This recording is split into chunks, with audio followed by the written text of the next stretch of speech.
नमस्ते। आज हम भारतीय संविधान के अनुच्छेद 132 के बारे में बात करने जा रहे हैं। यह अनुच्छेद कुछ मामलों में उच्च न्यायालयों से अपीलों में उच्चतम न्यायालय की अपीली अधिकारिता से संबंधित है।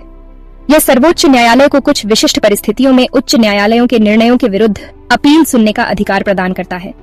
अनुच्छेद 132 के अनुसार उच्च न्यायालय द्वारा किसी सिविल, आपराधिक या अन्य कार्यवाही में दिए गए निर्णय, डिक्री या अंतिम आदेश की अपील सर्वोच्च न्यायालय में तभी हो सकती है जब उच्च न्यायालय यह प्रमाणित करे कि मामले में संविधान की व्याख्या से संबंधित विधि का कोई सारवान प्रश्न निहित है। अपील के लिए यह आवश्यक है कि मामले में कानून का कोई ऐसा महत्वपूर्ण प्रश्न शामिल हो जिसकी व्याख्या संविधान के आधार पर की जानी हो। यह प्रश्न कानूनी सिद्धांतों की सामान्य व्याख्या से अलग होना चाहिए और इसका सीधा संबंध संवैधानिक प्रावधानों की समझ से होना चाहिए। सर्वोच्च न्यायालय में अपील करने के लिए संबंधित उच्च न्यायालय को यह प्रमाण पत्र देना होता है कि मामले में संविधान की व्याख्या से संबंधित विधि का कोई सारवान प्रश्न अंतर्निहित है।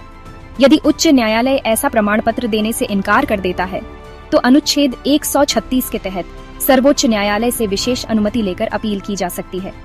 अनुच्छेद 132 के अनुसार यदि उच्च न्यायालय प्रमाण पत्र दे देता है या सर्वोच्च न्यायालय विशेष अनुमति प्रदान कर देता है तो अपीलकर्ता सर्वोच्च न्यायालय में इस आधार पर अपील कर सकता है कि पूर्वोक्त किसी प्रश्न का निर्णय गलत किया गया है। इसके अतिरिक्त सर्वोच्च न्यायालय की अनुमति से किसी अन्य आधार पर भी अपील की जा सकती है। इस अनुच्छेद का मुख्य उद्देश्य यह सुनिश्चित करना है कि संविधान की व्याख्या से संबंधित महत्वपूर्ण कानूनी प्रश्नों पर अंतिम निर्णय देश की सर्वोच्च अदालत द्वारा लिया जाए। यह संवैधानिक कानूनों की एकरूपता और अंतिम व्याख्या को बनाए रखने में मदद करता है। संक्षेप में, अनुच्छेद 132 सर्वोच्च न्यायालय को उच्च न्यायालयों के उन निर्णयों के विरुद्ध अपील सुनने का अधिकार देता है जिनमें संविधान की व्याख्या से संबंधित कानून का कोई महत्वपूर्ण प्रश्न शामिल हो, बशर्ते कि उच्च न्यायालय ने ऐसा प्रमाण पत्र दिया हो या सर्वोच्च न्यायालय ने विशेष अनुमति प्रदान की हो। धन्यवाद। कृपया वीडियो को लाइक, सब्सक्राइब, शेयर और कमेंट करना न भूलें।